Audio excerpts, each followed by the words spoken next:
It's Wednesday, the 2nd of July. Welcome to the PDB Afternoon Bulletin. I'm Mike Baker, your eyes and ears on the world stage. All right, let's get briefed. First up, ahead of Israeli Prime Minister Netanyahu's visit to the White House next week, President Trump says Israel has agreed to an updated proposal for a 60-day ceasefire in Gaza. But of course, the question is, will Hamas finally accept the terms? We'll have the latest developments. Later in the show, as questions still linger regarding the status of Iran's nuclear facilities and enriched uranium stockpiles, the Islamic regime has announced that it will indefinitely suspend any cooperation with the UN's International Atomic Energy Agency. But first, today's afternoon spotlight.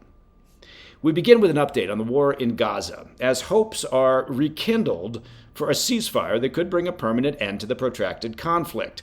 Now, I would caution that we've heard talk of rekindled hopes for a ceasefire many times in the past, and obviously, well, nothing got kindled or even rekindled. There's been no kindling of any sort. But the Trump administration, fresh off brokering a truce between Israel and Iran, announced Tuesday that leaders in Jerusalem have tentatively agreed to an updated proposal from Qatari mediators for a 60-day ceasefire in Gaza.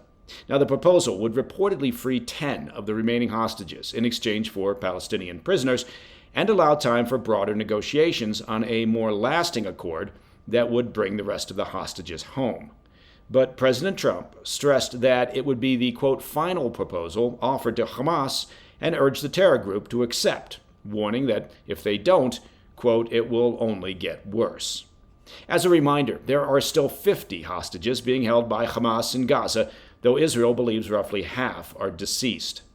Trump announced the potential breakthrough following several hours of meetings at the White House on Tuesday between Israeli Minister for Strategic Affairs Ron Dermer, a close confidant, by the way, of Prime Minister Netanyahu, and White House Special Envoy Steve Witkoff.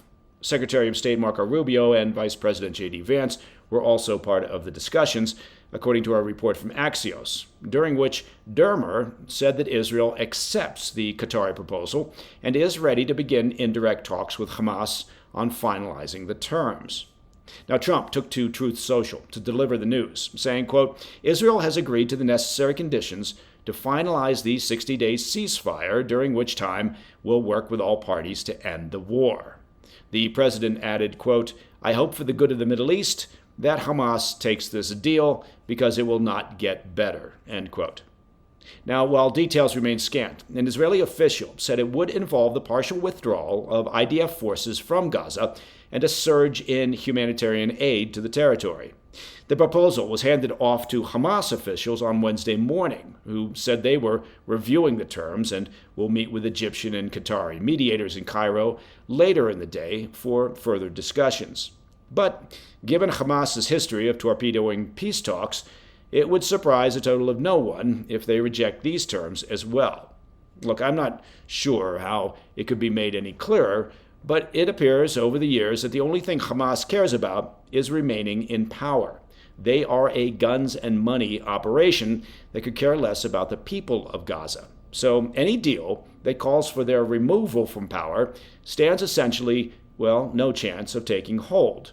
And Israel has been consistent and insistent that any peace deal must ensure the removal of Hamas from power. So, not to sound hopelessly cynical, but I'm hard-pressed to see why anybody's hopes are yet again being rekindled. A senior official with Hamas said Wednesday they are, quote, ready and serious, regarding reaching an agreement, but once again stressed that any deal must lead to a complete and permanent withdrawal of Israeli forces. Hamas has refused to budge from this position, while Israel continues to maintain that any agreement must remove Hamas from power, dismantle their military wing, and exile their leadership from the enclave. Israel would reportedly like to see Gaza administered by local Palestinian officials with the backing of Arab states, including Egypt, Jordan, the UAE, and Saudi Arabia. But President Trump appears determined to at least to try to bridge the divide. Trump's Truth Social statement was telling, as it put an emphasis on working with both sides to permanently end the conflict. The proposal from Qatar will reportedly include assurances from the U.S. about talks to end the war, though an Israeli official said they've not committed to that aspect of the draft ceasefire. Regardless, Trump projected optimism on Tuesday, declaring, quote, "I think we'll have a deal next week." Now, the president said he'd be, quote, "very firm with Netanyahu on the need for a deal," but added that he believes the Israeli leader shares his desire for a diplomatic resolution. For his part, Prime Minister Netanyahu reiterated on Wednesday his call for the elimination of the terrorist organization. Netanyahu said, quote, "There will not be a Hamas. We're not going back to that. It's over. We will free all our hostages," end quote. Now, a senior Israeli official also told Axios that if the current negotiations don't progress, they will significantly escalate their operations inside Gaza.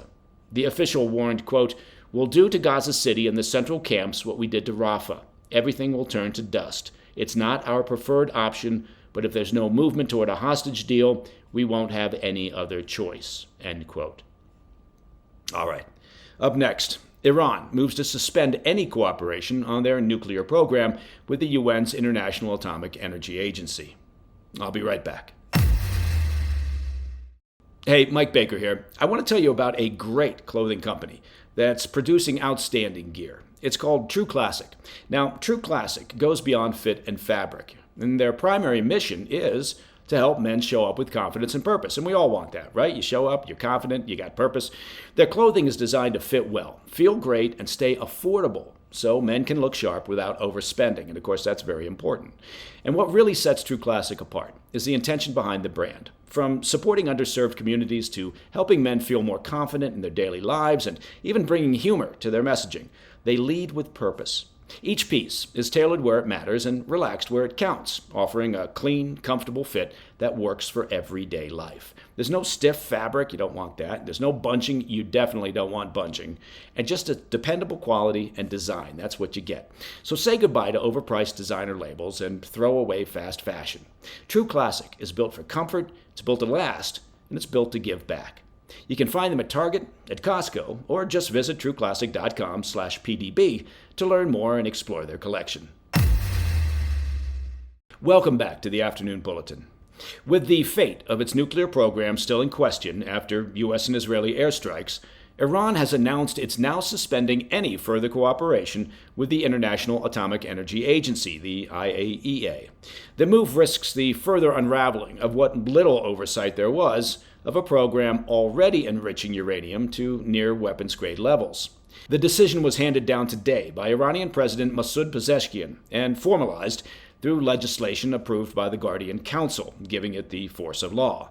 State media made it clear that the conditions for resuming cooperation were far from simple.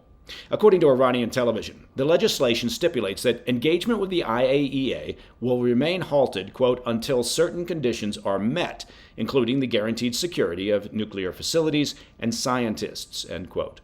The measure reportedly also had backing from the Supreme National Security Council, which Pezeshkian himself chairs. Still, regime officials insist diplomacy isn't entirely off the table. In an interview with CBS News, the Islamic Republic's Foreign Minister Abbas Araghchi responded to President Trump's suggestion that nuclear talks could begin as early as this week, stating, quote, "I don't think negotiations will start as quickly as that," before adding that, quote, "the doors of diplomacy will never slam shut." Well, those doors may not be entirely shut, but it's close. So far, the UN Watchdog says it's not received formal clarification from Iran on their decision. A diplomat familiar with the agency's work says IAEA inspectors on the ground have not been told to pack it up just yet. Now, this isn't the first time that Iran has wielded IAEA cooperation as a tactic. But considering the June airstrikes and Tehran's political response, this latest rupture, well, feels more definite, just as murmurs of diplomatic re-engagement had surfaced. Not surprisingly, the Israeli government didn't wait long to fire back. Foreign Minister Gideon Sa'ar called Iran's suspension in a post on X a, quote, complete renunciation of all its international nuclear obligations, and urged European powers to trigger the so-called snapback mechanism. Such a move would reimpose all UN sanctions lifted under the 2015 nuclear deal. Now, it's worth noting that the Islamic Republic has not withdrawn from the Nuclear Non-Proliferation Treaty. But nuclear experts warn that the suspension of IAEA oversight significantly raises the risk of a nuclear breakout. In other words, a sprint to build a bomb. As we've discussed here on the PDB, Iran has already stockpiled enough uranium enriched to 60% purity to make several bombs that can be quickly pushed to weapons-grade purity at 90%. Meanwhile, recent satellite imagery from Planet Labs, PBC, and Maxar Technologies reveals a flurry of activity at Iran's bombed nuclear sites. Cranes, excavators, and transport trucks crowd the tunnel entrances, signs that the regime is assessing the fallout.